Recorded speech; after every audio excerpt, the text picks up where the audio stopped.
When I first saw the calendar and the plan, and people were talking about different slots and different things, and would I participate? Of course, I was flattered to say yes, and I said I want the 4th of July for the obvious reason that it is a great national holiday, and I'll come back to that in a second, but for the particular parochial reason that it is a day on which Robert Jackson spoke at Chautauqua in 1947, albeit in the amphitheater to a few more than have gathered here this morning.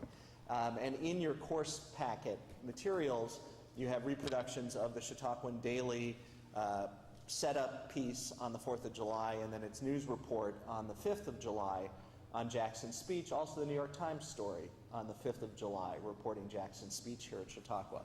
He spoke at Chautauqua many, many times, from his early adulthood when he was a speaker in a winter session, February 1917, I think, speaking about Washington and Lincoln in the neighborhood of their birthdays. And you can imagine the winter session gathering in those years. I bet you he had a very small, huddled crowd. And over the years, he was at Chautauqua regularly, virtually every summer, often in the audience as part of his study and learning, sometimes on the stage, at the dais, at the podium. And I will come back to a little bit more about his biography and touch on some of those moments. But I want to say another word about the 4th of July. In addition to the coincidence of Jackson having spoken here on the 4th of July in 1947, giving one of his major addresses shortly after his return from Nuremberg, the 4th of July is an extremely significant topic. It was to him, and it should be to us. This is, I think, our biggest holiday and our most complex holiday. This is our revolution, our launch of terrorism, our military aggression day in ways that are complex to sort out in the 1776 context and going forward. And it is our Human Rights Day. It is the day of equality, of natural rights, of individual rights, of life, liberty, and the pursuit of happiness. All of that is inaugurated in that tremendous document. It's a document that I actually, driving up here this morning, heard every on-the-air voice of NPR take a turn in reading. And so it was a very stirring drive, and unfortunately I got here before they were done with the document. It's a long, complicated document. You can't quite believe everything that's in there. It's a bill of particulars. It's a criminal indictment, really, against George III. It's an articulation of a broad theory of natural rights. It is a political proclamation of the independence of the states. In other words, this is New York's Day of Independence and Emancipation. And it is a compact going forward to pursue this as a new and separate polity. Now, maybe a little artificially, I want to break that into two parts, and you'll see how this plays through what I want to talk about today. The first part is the revolution, the radicalism, the tearing down of the existing government, the launching of military aggression against it. And the other part is the protection of rights, the creation of structure, the enunciation of a legal project to build a new thing. They don't quite use this word in the document or have this concept in mind. It took quite a number of years and a lot of military activity in between. But the second concept I think of as the Constitution, the building of the bedrock on which this country, its government, its affirmative powers, the restraints on the government, and the rights recognized in that document is built. All of that's in the 4th of July. And frankly, all of that is in the life and the interests and the study and the writing of Robert H. Jackson. Now, for a few minutes, let me tell you, and it's Friday, so you've been hearing about this guy for 4 previous days, and I hope you've read about him and had a pre-existing interest, but let me tell you a little bit about his life story and then turn to some of the materials that are in the reading packet. His life story is really the first half of the 20th century. He's born in 1892, south of here, below the state line in Warren County, Pennsylvania, on the family farm in Spring Creek Township. And so he's a boy late in the 19th century, but he really comes of age as the century turns. It is a peaceful, rural, autonomous, relatively comfortable life. Not rich, not even prosperous, but fully sufficient. His father was the fourth generation on the family farm. The great-grandfather had been the first white settler in that part of Pennsylvania. He'd actually been further west in Ohio, and the Indian Wars and the sort of perilous nature of life in the fort drove him back east a little bit, and he found an incredibly beautiful valley, and he and a buddy sort of staked a claim and started to build a hut that became a cabin. They cleared trees, they cleared forests, they named one side of the valley Jackson Hill, and the other side of the valley Eldred Hill was settled by another family, and eventually the Jacksons and the Eldreds married, and those are part of Robert Jackson's forebears. By the time the 19th century is coming to an end, his father is restless as a farmer and wants a different kind of livelihood, and so he moves north to Frewsburg, New York. And that's really where young Robert grew up. Now, Frewsburg is south of Jamestown, near the state line, and it is not a big place. I think, it's got a stop sign near the ice cream stand, and that's about it. Otherwise, you could probably just sail right on through. Maybe there's a speed trap. And Frewsburg in those days was a small town. It was a sort of township center in the town of Carroll. It was surrounded by farms. It had a school, which Robert Jackson attended, and in that building was the elementary and the secondary education. There were 4 who graduated in his high school class in 1909. So his educational roots are in this family, rural, farm, valley, and Frewsburg, again, I'd say rural township, and the basic small town, early 20th century American schoolhouse. Most of the teachers that he had not attended colleges or universities. Some had attended a teacher's program. One had graduated from a teacher's college, but this was not a sophisticated education. But it was a time of people engaging in a very Chautauqua-ish way in every aspect of their lives, from the rain and the soil and the harvest and the picking and the canning that was involved in all the agriculture, to the papers and the issues and the debates and the speakers of the day. It helped a lot that there was no television or even radio, much less internet. And so what they did was gather and talk and read and think and engage in their little world and in everything that radiated out from there. Jackson had the advantage of some intellectually curious forebears. His grandfather always subscribed to New York City newspapers.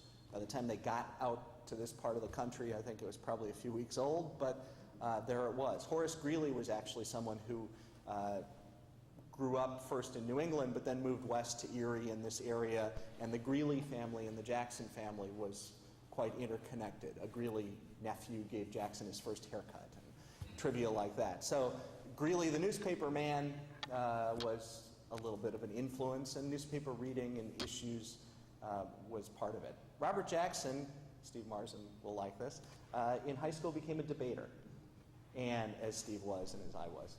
And it was an important part of his learning, self-taught learning in a sense, because he and his buddies would, I think with a little bit of coaching and maybe a little bit of teacher support, but mostly on their own, travel around and compete against debate adversaries in the neighboring communities. And they would debate single topics on an evening. What is more significant, armed power or naval power? And so you'd have the Army versus the Navy debate. They debated the Hague Convention of 1907, and that's an interesting thing when you think that this is the lawyer who goes to Nuremberg a few decades later. And so issues, reading, thinking, talking, and history in a growing way is part of what forms him. Now, Robert Jackson is the valedictorian of Frewsburg High School. Remember, 4 graduates. Don't be too impressed. But he's 17 years old, and that's where the educational ladder stops. His father's business ventures in Frewsburg included a hotel, a livery stable, buying and selling horses, taking goods down the river to Pittsburgh, and bartering and trading, and wheeling and dealing a little bit. His father was something of a character, for good and for ill. Quick tidbit on that. Jackson's first trip to the big city was to Pittsburgh with his father to sell a horse and buy a horse. And they rafted and then they traveled by rail. And Jackson, who was about 11, as best I can reconstruct it, watched his father sell a horse, little money and a trade involved, and bring home a different horse. And on the trip home, young Robert asked his father, or commented, "You didn't even inspect this new horse that you got in this trade." And his father kind of patted him on the back and said, "Sometimes all you need to know is what you're trading away." So, maybe a little bit of sharp practice was part of what he learned. This 17-year-old valedictorian then had to figure out what he wanted to do. And his father wanted him to be a doctor, and he wasn't interested in that. He was drawn to more education and to public issues. And so what he did was travel by trolley north up the valley from Frewsburg to Jamestown. It's the line that runs from Warren to Jamestown. And he was a commuter student by trolley, 17 turning 18, and attended the Jamestown High School as a postgraduate student. Postgrad sounds impressive today. Postgrad Jamestown 1910 is what we're talking about. He gets a second senior year of high school. And I'm sure to the great irritation of some Jamestown kid, at the end of that year, he's their valedictorian too. A much bigger class. But in that extra year of schooling, he gets some special assets that weren't available down in Frewsburg. He has teachers who are college graduates, and one even had a master's degree. He gets regents courses, which weren't available in Frewsburg. He gets special tutorial attention because a couple of teachers recognize that he's ready for a lot more than the senior class norm was offering in Jamestown. And so the principal begins to tutor him in economics. The English teacher tutors him and spends a lot of time with him outside of class in English literature and English history. She's a somewhat aged woman at that point, living with her sister, who was an elementary school teacher, and young Robert stops commuting every day and starts sometimes spending the night on a sofa in the parlor of the Willard sisters. If you remember the TV show The Waltons and the sisters with the recipe, that's sort of my mental image of the Willard sisters, except I don't think they were on the hooch. But they were on the Shakespeare. And what they would do with Robert Jackson is read plays into the wee hours in front of the fireplace and give him books, which are lovely. They have lovely inscriptions in these dates. Hamlet, finished reading, 12:14 a.m. and November 3rd, 1912. You can, it's all right there. You know what the event was. That's interesting too, because Jackson becomes a great writer, a great quoter and emulator of Shakespeare. And jumping a few decades forward, when he's sitting in front of a hearth in a drafty house with very little heating in Nuremberg, starting to draft an opening and closing statement, each of which quotes Shakespeare, he's doing that from memory. He doesn't have the collected works of Shakespeare in his luggage over in Nuremberg. And the memory is part of, I think, what the Willard sisters drilled into him and ingrained decades earlier in Jamestown. That's it for Robert Jackson's higher education. He never attends a day of college. And I think that's a thought that you should just let sink in when you look ahead at everything he did. 18 years old, double valedictorian, Frewsburg, Jamestown, and then he becomes a law apprentice. He had a distant cousin on his mother's side by a second marriage who was a generation older and was a Jamestown lawyer and was involved in local Democratic politics, which was a fairly sad and lonely endeavor in very Republican Jamestown. And this fellow was something of a law mentor and an alternative father figure of sorts. This guy and Jackson's father hated each other. And Jackson's father had some reasons to hate this guy. The parts he didn't like were real. The guy was, for instance, a great moocher. He had enormous debts. He was always living way beyond his means and leaving a trail of people picking up the check or covering the costs or whatever. He was a big talker, a great orator, but not much of a workhorse. And in his law practice, luckily for him, he had a partner, a second lawyer, who was a real book guy, a real law guy. And so Jackson, through this distant uncle, we'll call him Frank Mott, goes into this law office and apprentices for Mott, the talker, the trial guy, and his partner Ben Dean, the writer, the scholar, the law guy. And both of them pour a lot of energy, a lot of formative energy into Robert Jackson. And it's old-style law apprenticing. It's following them around, it's watching what they do, it's asking questions, it's getting a chance to draft parts of things and having critique. It's being assigned by them to read Koch, and now let's talk about it, and read Blackstone, and now let's talk about it, and read Kent, and now let's talk about it. And as a law professor, I have to tell you, it's a quality of intensive legal education that far surpasses what my industry gives law students today.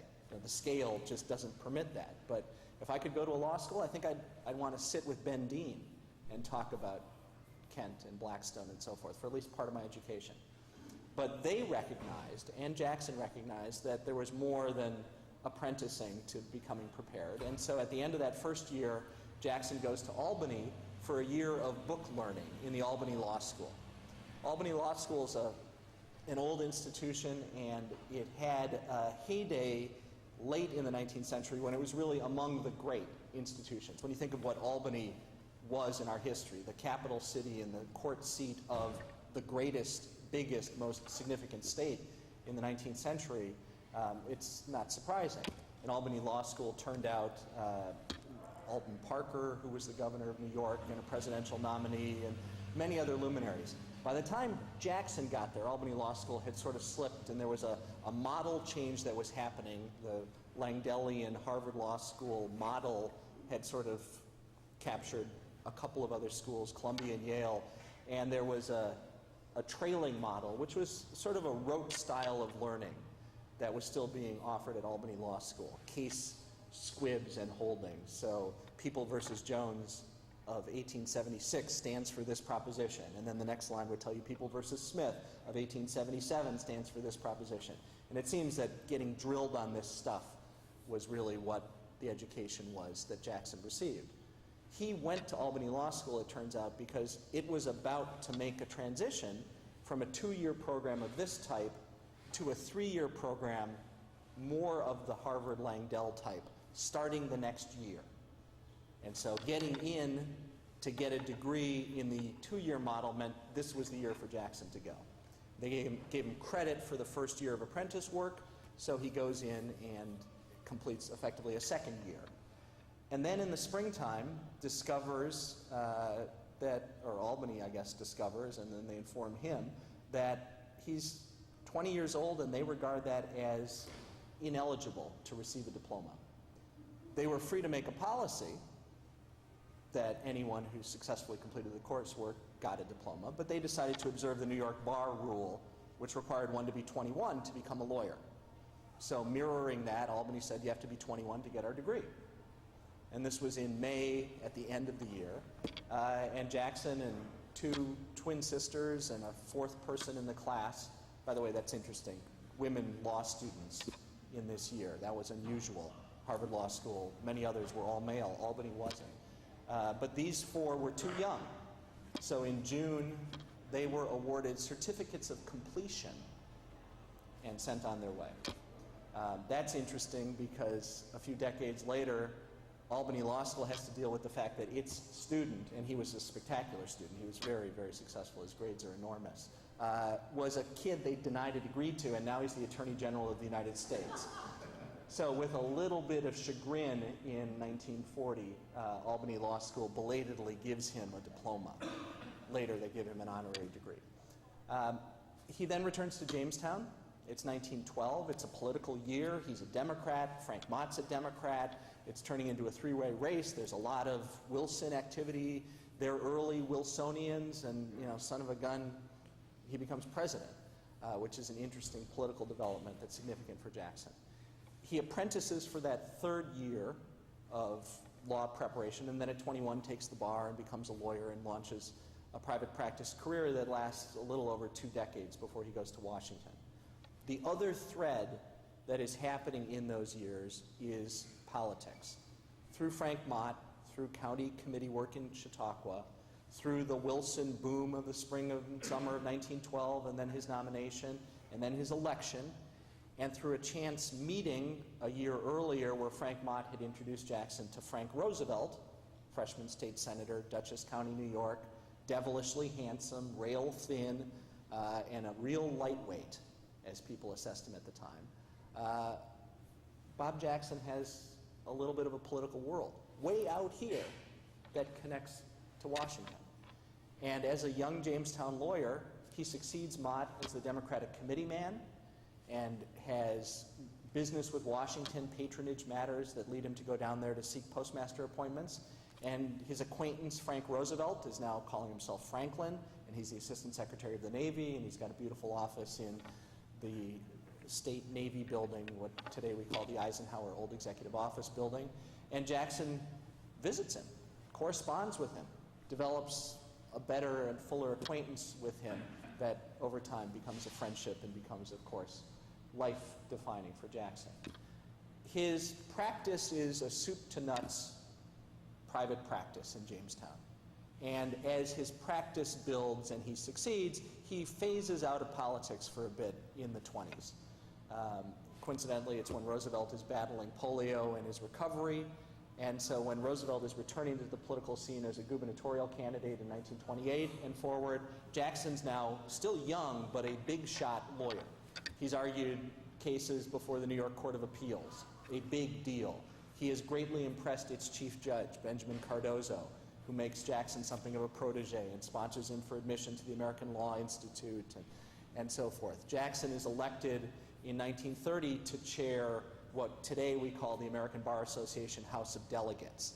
It's a successor to a couple of predecessor fragments within the ABA, but this guy from obscurity in Western New York, once you actually look at it, ain't so obscure. He's coming places, and Cardozo actually captured that in a very, very pithy way, particularly for Cardozo if you read his opinions, which swirl around, and they're lovely to engage, but sometimes a little bit elusive. Cardozo is at the ALI board meeting when Jackson is on the list of proposed members. And this is in Manhattan, and it involves a lot of the luminaries of the big city bar, and somebody harumphs, "Who's Robert H. Jackson of Jamestown? I've never heard of him." And Cardozo responds, 2 words, "You will." And the ABA admits, the ALI admits Jackson membership and so forth. Now, Roosevelt becomes president. Jackson is involved in all 3 Roosevelt campaigns, 28, 30, 32. Jackson holds out for an interesting and of stature kind of job in Washington and goes to Washington for what he believes will be a brief sojourn in government. His roots were here. He built a grand home with white pillars here in Jamestown. His boat was on Chautauqua Lake. This was not somebody who was thinking he was going away and would never come back for keeps. That turned out to be the case. The first job is Assistant General Counsel in the Bureau of Revenue in the Treasury Department. Can you hear me over the truck? Sort of? Okay, I'll just try to belt it out a little bit. The job is today the General Counsel of the IRS. And Jackson was heading a staff of 200 lawyers. It was an administrative job and a tax job, and it turns out he didn't have much patience or skill for administration, and he wasn't an expert in tax law by any means. He had a strong deputy who handled a lot of the day-to-day management, and Jackson, a litigator by temperament, maybe a spotlight seeker by temperament, a debater and an engager by temperament, pretty much abandoned the administrative job because in 1935 he became the chief counsel prosecuting Andrew W. Mellon, the former Secretary of the Treasury under Harding and Coolidge and Hoover's ambassador to Great Britain, and Andrew Mellon of Mellon, and all that implies. It was, depending on one's political perspective, either a long overdue legal accountability for one of the great pirates and buccaneers of capitalism that had, for selfish reasons to great excess, looted the country and brought on the Depression, or one of the gross, abusive political persecutions of a great national hero and public servant and community builder and leader of American capitalism and etc. You can still find this debate in books, including a recent biography of Andrew W. Mellon, which is more of the latter version. This case is a civil case. DOJ had tried to get an indictment, a criminal indictment of Mellon for tax evasion, and it's a very complicated, high-stakes, multi-level case. And a grand jury in Pittsburgh returned what we call a no true bill. It declined to indict him. And there's probably a backstory there. The Roosevelt administration then begins a civil case, and Jackson tries this, and it is a national headline case.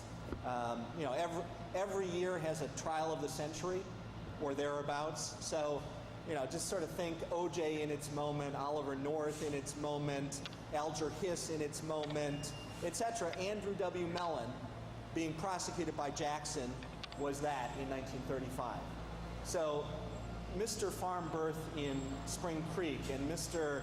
Valedictorian, because it wasn't hard to beat the other three in Frewsburg, is now Mr. Headline. And he succeeds in the formal terms of winning that case. His adversary is Frank Hogan of Washington, D.C., not to be confused with the New York District Attorney, Frank Hogan. This is Frank Hogan of Hogan and Hartson. The next year, he becomes the president of the American Bar Association. I mean, this is a heavyweight battle of full proportions. And from there, the Jackson rocket continues to go forward. He succeeds in the Mellon case. He moves over from Treasury to Justice. He heads the tax division in the Department of Justice as Assistant Attorney General for a year, then the Antitrust Division for a year. That's 1936, 1937. In 1938, he becomes the Solicitor General of the United States, and that was the one job he coveted and was delighted to have, and probably would have stayed as long as he could. It was arguing before the Supreme Court. He argued over 50 cases. Once you tally it all up, some were re-arguments, and the math is a little complicated. He won an overwhelming percentage. It helped that the Supreme Court had turned, partly through his efforts and obviously through the success of court packing as a political push, if not a legislative proposal. So, maybe he's getting home cooking by arguing to a court that now is a court to which Roosevelt has appointed Black and Frankfurter and Douglas, etc. But he wins the constitutionality of the New Deal. Social Security, challenged, attacked, upheld. That's a Jackson case, etc. In 1940, he moves up to be Attorney General of the United States. And he holds that job for 18 months, and it is war preparatory work. If you think of what was coming and what the 1940 election really was about, in part as this unprecedented third-term campaign tried to persuade an isolationist country to engage in military preparedness. The legal work and the aid to Great Britain particularly was being handled by Justice and Jackson at its point. In 1941, Roosevelt appoints Jackson to the court. It was at the resignation of Chief Justice Charles Evans Hughes, but it was not the center chair. Instead, because of this impending war moment, Jackson elevated Harlan Fiske Stone to the center chair, put Jackson, who was only 47, on the court as an associate justice, and privately, repeatedly, constantly told Jackson and many others, look at Stone, old, fat. It's a brief period where he will be Chief Justice, and of course, I'll be making you the next chief. And Stone outlived Roosevelt by 1 year. Now, that brings us into the constitutional law and some of the material. Jackson, on the court, is there for 13 years, 1941 until his death in 1954, but really a way to think of it is in phases. Formally, it's broken into two phases by his absence for a year as the chief prosecutor at Nuremberg. So 41 until summer of 45, and then he misses the 1945-1946 year because he's prosecuting Nazis, and then he's back 46 to 54. That's one way to split it. I tend to think of it as three phases. The first phase, the pre-Nuremberg phase, a second phase that is from his return until the early 1950s, and we'll call this the the Red Scare phase, the early Cold War phase, the Truman era phase. And then a third phase, which is 1950, really 1951 and going forward, which is much more of a domestic adjudication phase. The centerpiece of the court's work is Brown, or what's coming to be Brown. It's race and segregation. And Jackson's there for that, which of course outlives him and continues. Now, on the 4th of July, and having talked about the 4th of July being two things, I want to focus on the second one of those, the human rights part of the 4th of July, the equality part, the rights part, the Constitution part of the 4th of July.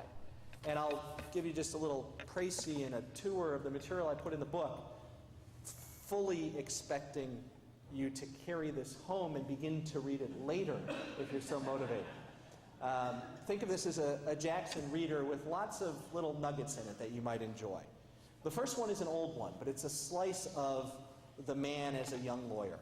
In 1919, so focus on the moment, World War I, or the World War, is just over, and Jackson is a young lawyer in Jamestown, and he is assigned by the mayor to be part of an observing committee that goes to the armory to observe a socialist speaker, just to make sure he's up to, at least not too much that's disturbing, and report back to the mayor.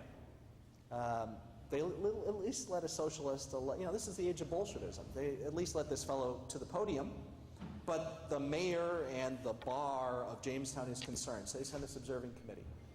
Jackson sits there and very quickly realizes that this is stupid. This is dumb. This is un-American. This is a foolish project that I've been assigned to and agreed to do. So he comes back and he writes a letter to the mayor. It's a public letter. It's really a speech. He puts it in the local paper. And that's March of 1919. What he articulates in this letter is what coincidentally begins to develop later that year, first in dissenting opinions and then across the 1920s and going forward, into First Amendment doctrine. But it shows a kind of free speech impulse. He says extremism, fringe views, fanaticism at a podium that doesn't incite anything is harmless. It's not only harmless, it's American. It's not only American, it's constitutional. And even the idea of needing to monitor it runs against the grain of who we are. Now that's a tight, overly simplistic summary of this letter. Read this letter. It's a beautiful 4th of July document. It never reached the hands or the eyes of Oliver Wendell Holmes or Louis Brandeis, who soon were writing dissenting opinions that captured some of these views, and then eventually capturing a court and developing constitutional law in this area.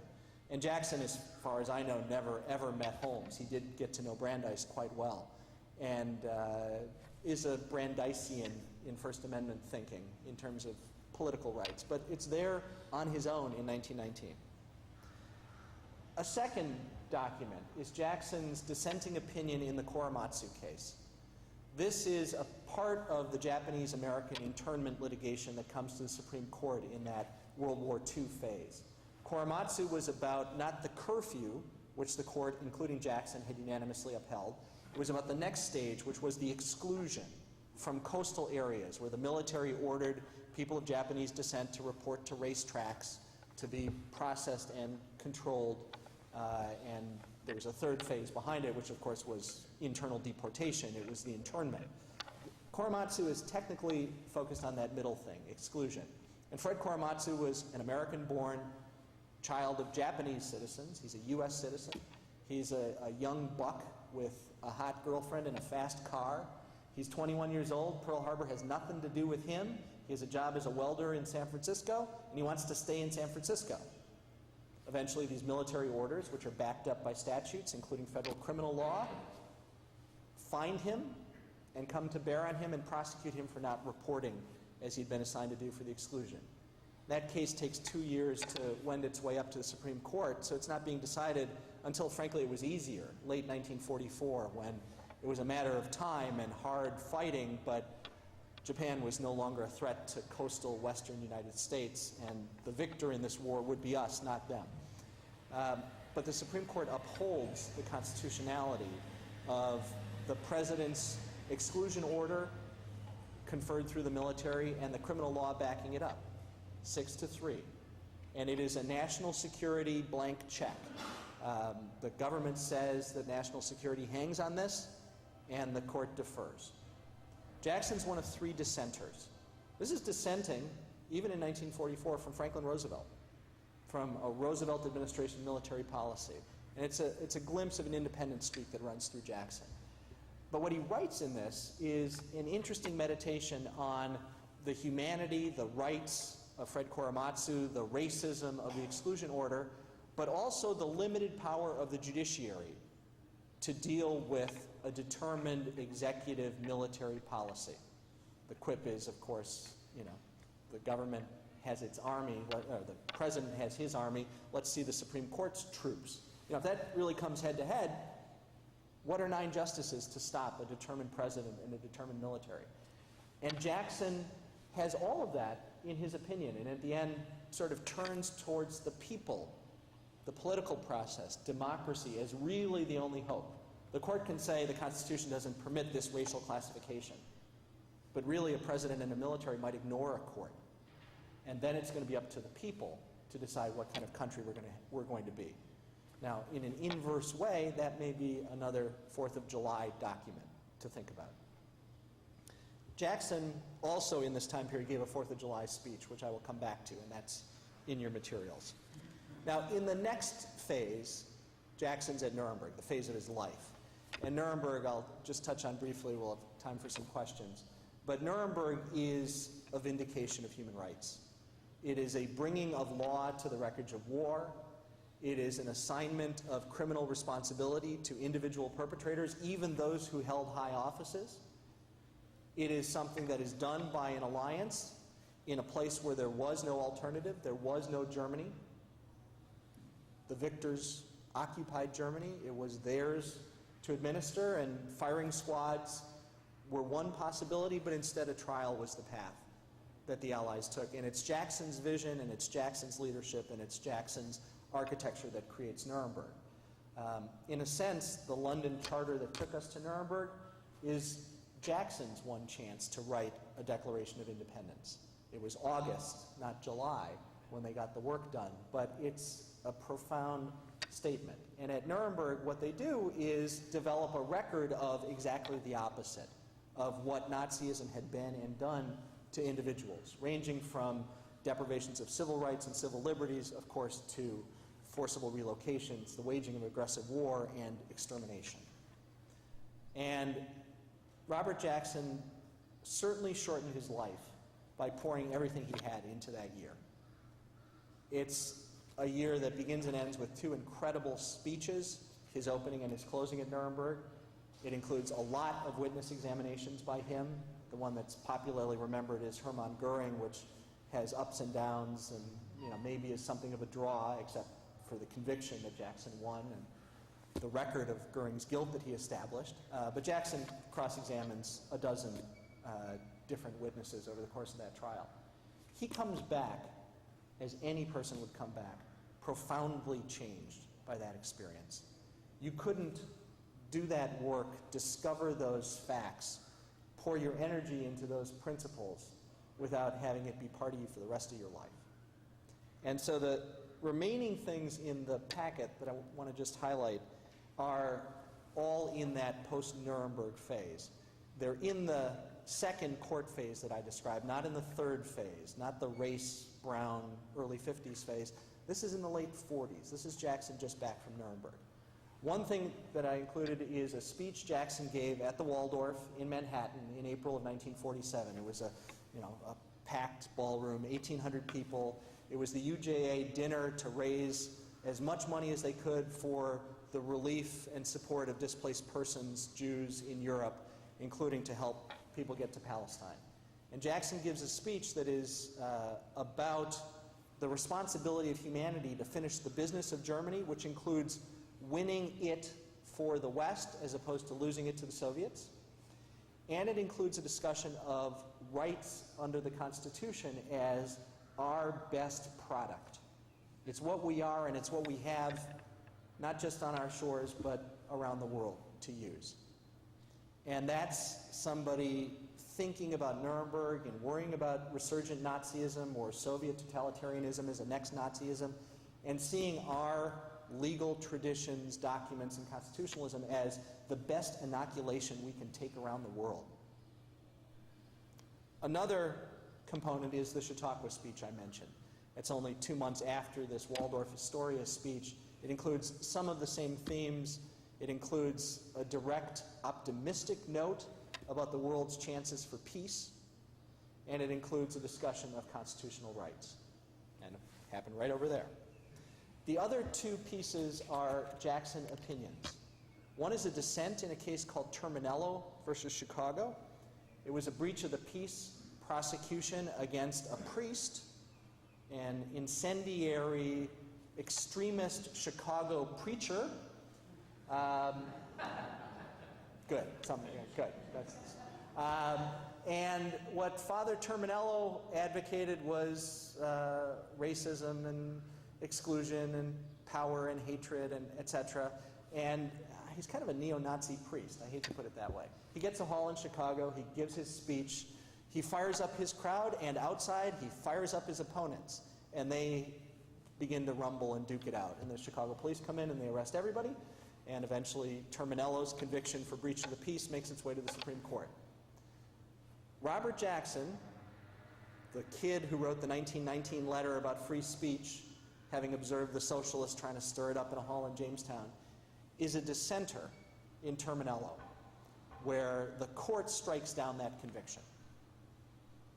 Terminello is a vibrant precedent in our First Amendment jurisprudence about the extreme latitude that people have under the Constitution to agitate, to irritate, to aggravate, to provoke. And only at a far outer boundary does the Constitution permit the government through criminal law to police. Jackson was willing to look into the content of the speech and to draw a boundary in at a more narrow place that allowed the government to prosecute Terminello. Why? Because this was a Nazi speaker. Because this was the kind of speech that Jackson, back from Nuremberg, knew was part of the story of what had happened in Germany in not just 33 and forward, but 23 and forward.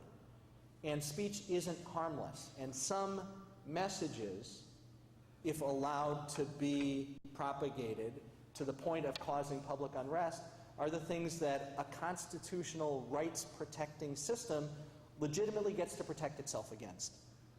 The First Amendment notwithstanding. Now you can read the First Amendment. Congress shall make no law, and then recognize that the 14th Amendment incorporates that so that it limits states and cities like Chicago. So a paraphrase would be, government shall make no law.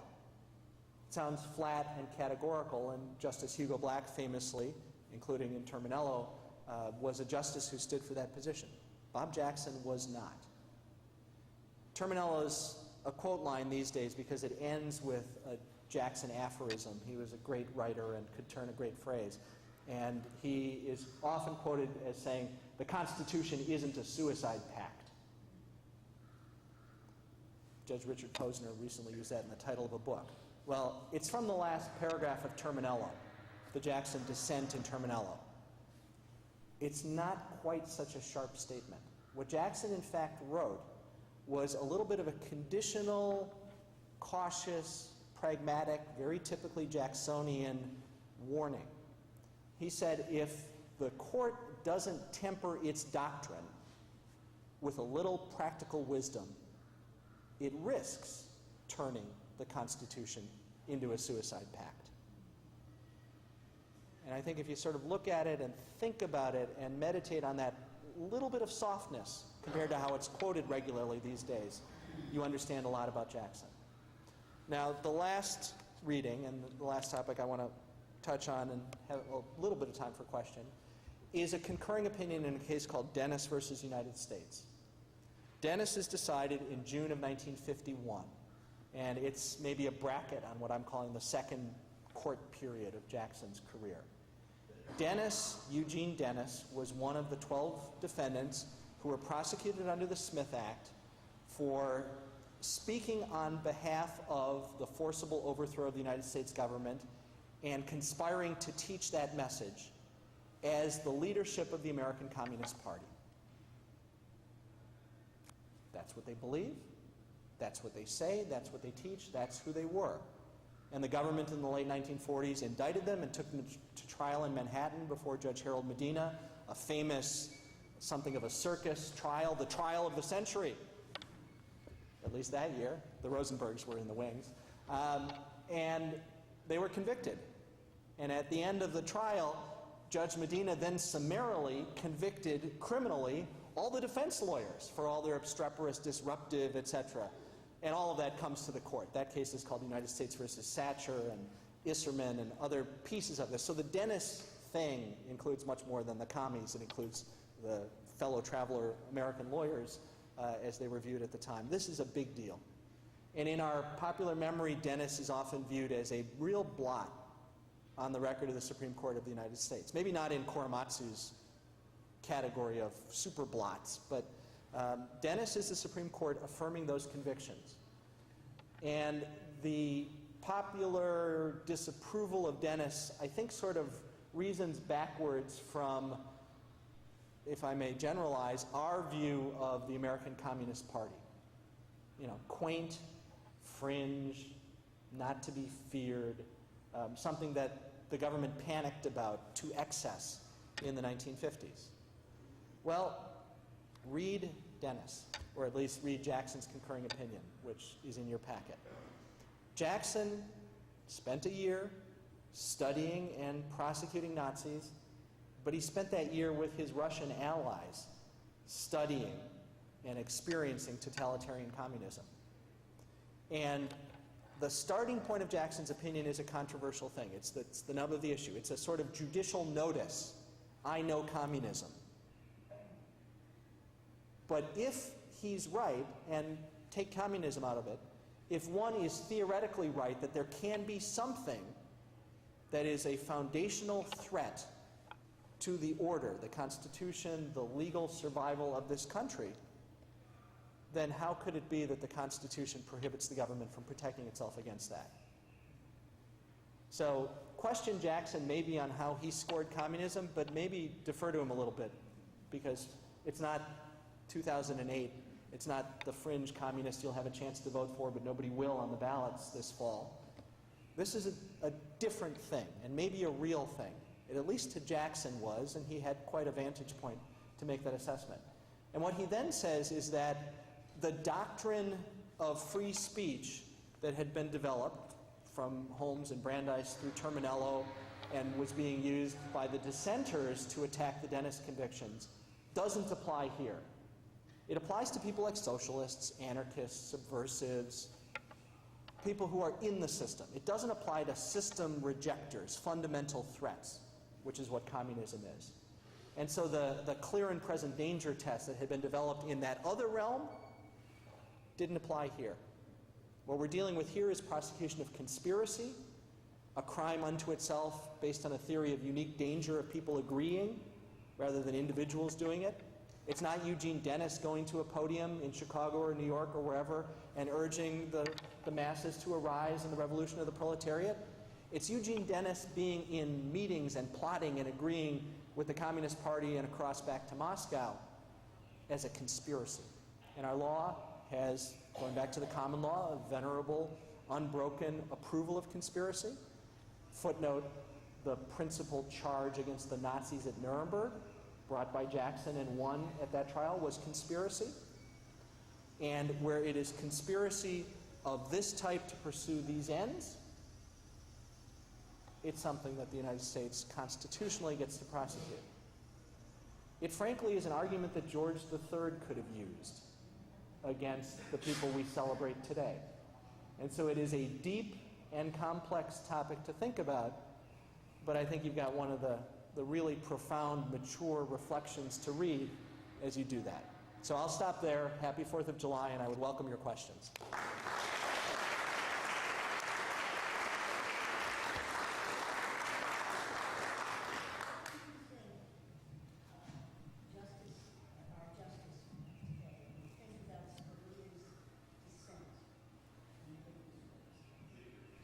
question is what Justice Jackson would think of Justice Scalia's dissenting opinion in the Boumediene versus Bush case, the habeas corpus Guantanamo case.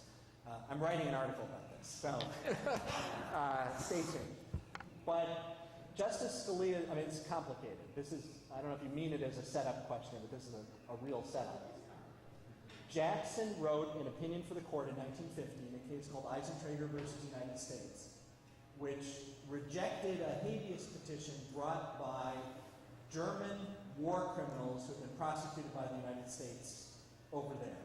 No conduct on our soil, no prosecution on our soil, no detention on our soil, and the court says, no habeas for you.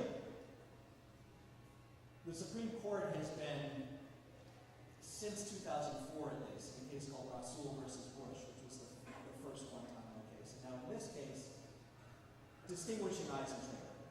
And Justice Scalia's dissent, which is a great and typically Scalia, well-written, attacking, strongly worded, important opinion, is pounding his fist saying, Eisentrager, Eisentrager, Eisentrager, which is Jackson, Jackson, Jackson. And my very short answer, I promise you an article's time, is that Scalia's right, that that's exactly what Eisentrager says. But Scalia's wrong if he thinks that his job in 2008 is just to find Eisentrager and think that that answers the question. And I don't know Robert Jackson. I wish I had 1 hour to meet him and talk to him. And I don't have a good Ouija board, so I never say what Jackson would do today. He'd find it a very interesting, stimulating opinion. And I think as you look at how Jackson, a common law New York lawyer, and then a judge and a justice, worked with and moved the law in contexts in ways that he thought appropriate, he thinks Scalia is being a little bit too formalistic and sharp. Regarding Nuremberg, could you expand a bit on how the decision was reached that he was on trial versus firing squad? Yes. The question is, why trial, not firing squad for the Nazis?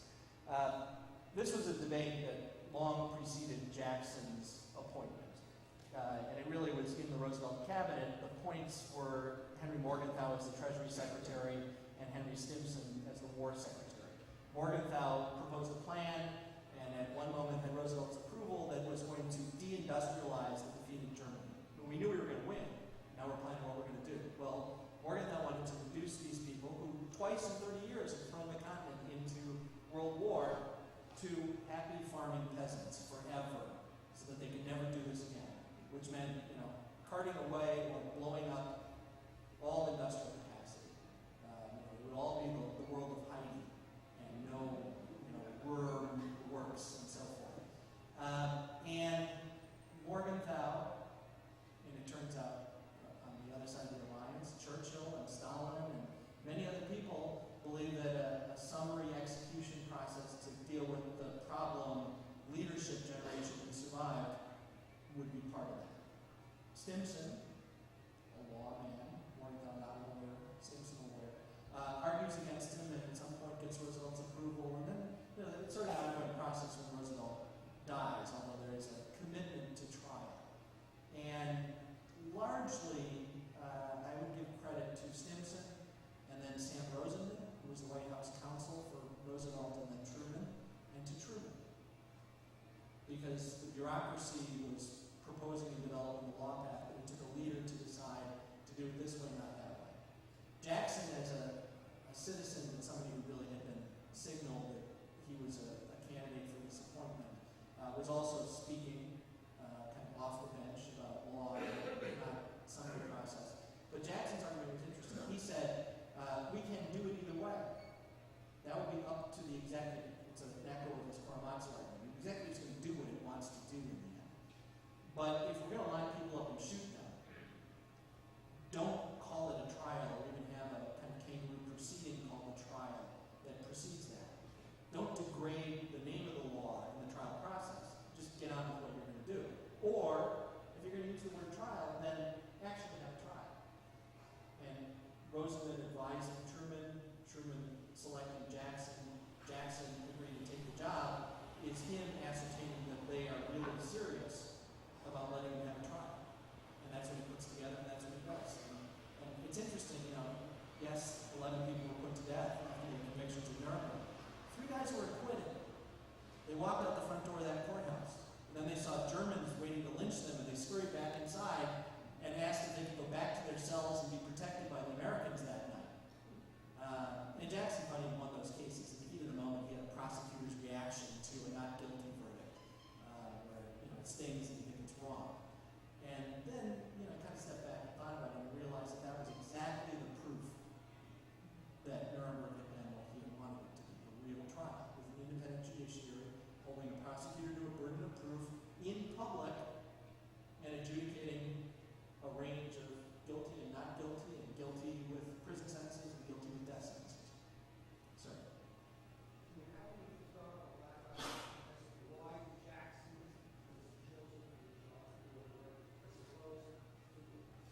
he was the one person who was presidential material. If Roosevelt had not run in 1940, we would have at least had a serious effort by the New Dealers to nominate Jackson, and maybe they would have gotten the nomination, and maybe he would have been president.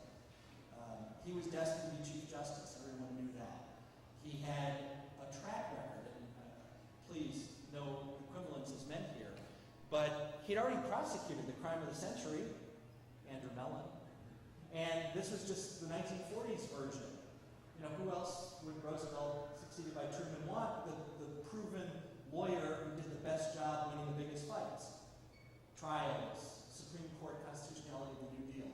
And it's interesting, if you look at the calendar, if you look at the background documents, Jackson's Nuremberg wasn't really the job that he took on, because he is solicited and accepts his appointment in April of 1945. Roosevelt dies on April 12th. Roosevelt briefs Truman. Truman starts talking to Jackson by the 20th. There's a lot of back and forth, but basically the deal is a handshake, still in private, by April 25th or thereabouts. And the job is to prosecute Adolf Hitler, Benito Mussolini, Joseph Goebbels, Heinrich Himmler, Martin Bormann, who within a week are all dead, but aren't dead at the time Jackson takes the job. So this is not who should do Nuremberg, it's who should prosecute Hitler. And he was kind of a top of the list choice. Now,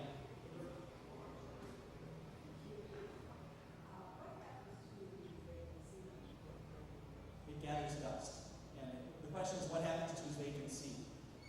He was unhappy on the court, and he was thinking of resigning from the court in 1943, 44, 45.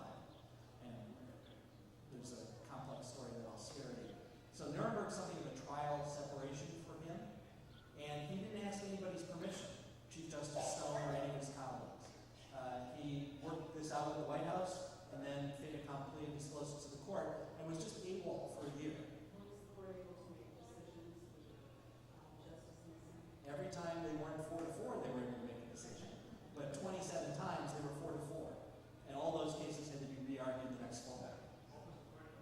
The question was, were they able to decide cases? Sure. 8 justices. The question was, what happened to Jackson's seat on the court while he was at Nuremberg? Sir. There's a book called The Other Nuremberg, and my question is, how come the trials of the Japanese on the atrocities have been totally or almost totally ignored by history? And Nuremberg in Europe, it's a big story. How is that? The question is why Nuremberg is studied and remembered much more than the trials in the Pacific of the Japanese.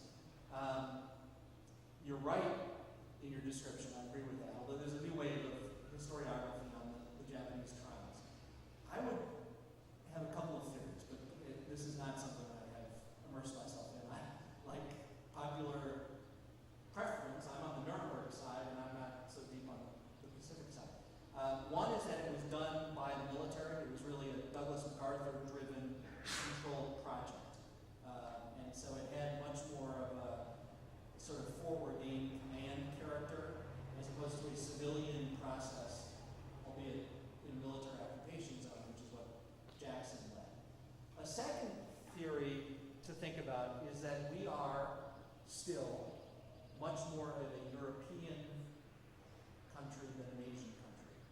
And there was a certain ancestry connection, East Coast proximity, language accessibility, cultural commonality going east to Europe more than going west to the Pacific Theater.